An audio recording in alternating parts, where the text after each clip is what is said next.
જય ગિરનારી, નમો નારાયણ। આજ મને આ ખબર પડી ગોરક્ષનાથ મંદિર ગિરનાર ઉપર જે જઘન્ય કૃત્ય થયું છે, નિંદનીય કૃત્ય થયું છે એ બાબતમાં હું અત્યારે વિદેશમાં છું।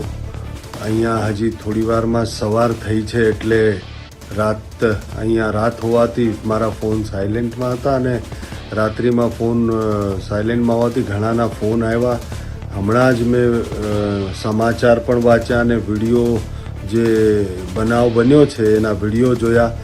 મારી વાત હમણાં જ ત્યાંના મહંત સોમનાથ બાપુ જોડે પણ વાત થઈ છે અને લોકલી એક બે જણા જોડે વાત કરીને ખબર પડી આ હિંમત થવી એ ગિરનારના સાધુઓ માટે એક બહુ જ મોટી જાગવાની એક ચીમકી કહી શકું અથવા તો જાગવું પડશે કે આ હિંમત કેવી રીતના થઈ। અને હું દર વખતે કહું છું કે આ ગિરનારના સાધુઓ પડીકા એકાબીજા કોઈના પાસેથી આ પડીકાઓ લેવાની પ્રથા છે, ભંડારા નાન બધું કરીએ તો આપણે પોતે પોતાની જો ધર્મની સંપત્તિ છે, ધર્મની આરાધ્યની જગ્યાઓ છે એ નહીં સંભાળી શકીશું તો કંઈ બાકી નહીં રહે। અને આ પડીકા લેવાવાળા સાધુઓથી ગિરનારના સાધુઓએ ચેતવું જોઈએ, જરા સમજવું જોઈએ કેમ આ હિંમત થવાનું કારણ શું છે। કેમ કે આ સાધુ સમાજ એક નથી થતો, સાધુ સમાજ એકાબીજા સાથે ઝઘડતો હોય। બારેથી આવેલા સાધુઓ અહીંના સાધુઓને ફોસલાવીને ફળાવીને આ બધું કરીને કરે। થોડુંક બહારે નીકળવું જોઈએ। હું બધા સાધુ મહાત્માને કહું છું, બહારે નીકળો, અવાજ ઉપાડો અને સરકાર, પોલીસ, કલેક્ટર સાહેબ અને બધાને કહો કે આ જલ્દીથી આનો નિર્ણય લાવવો જોઈએ। આ બહુ જ જઘન્ય કૃત્ય છે, આની જેટલી નિંદા કરવી હોય એટલું કરી શકાય। અને સનાતની હિન્દુના પેટનો દીકરો હોય તો એણે આ બાબતમાં ચૂપ ન બેસવું જોઈએ, કેમ કે આ બહુ જ જઘન્ય કૃત્ય છે।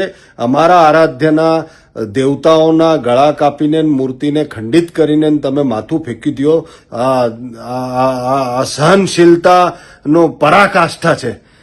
હું બધાને અપીલ કરું છું, બધા જ સાથે એક સાથે, બધા મહાત્માઓ બધા એક સાથે બેસે, સ્થાનિક મહાત્માઓ બધા એક સાથે બેસે, સ્થાનિક લોકો એક સાથે બેસે અને આનો તરત ને તરત નિવેડો લાવવા માટે શું પગલાં ઉપાડવા જોઈએ, શું કરવું જોઈએ, આનું ચિંતન મનન કરે અને આગળ વધે। હું અહીંયાથી સાથે જ છું, થોડા દિવસોમાં પાછો આવીશ ત્યારે બધી વાતો કરશું જ, પણ એના પહેલા તમે એક વિચાર કર્યો, એક હજી તમને મને બધાને કહેવું છે કે બરાબર તમે જોજો 1 ઓક્ટોબર 2 ઓક્ટોબરના આજુબાજુમાં દત્તાત્રેય ભગવાનના ત્યાં હુમલો થયો હતો આવી જ રીતના, અને આજે પાછો એકાદ વર્ષ પછી આજે 4 ઓક્ટોબરના આજુબાજુ પાછો આવો એક પ્રયત્ન થયો ને આટલું જઘન્ય કૃત્ય થયું છે કે પૂજારીને બારેથી બંધ કરીને આ બધું કરવામાં આવ્યું।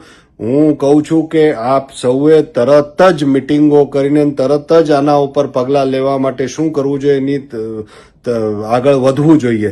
હું બધાને અપીલ કરું છું અને કલેક્ટર સાહેબને કે પોલીસ ડિપાર્ટમેન્ટમાં કે બધું શાંતિથી જ ચાલી રહ્યું છે, શાંતિથી જ બધા છે, પણ તરત નિવેડો આનો આવવો જોઈએ।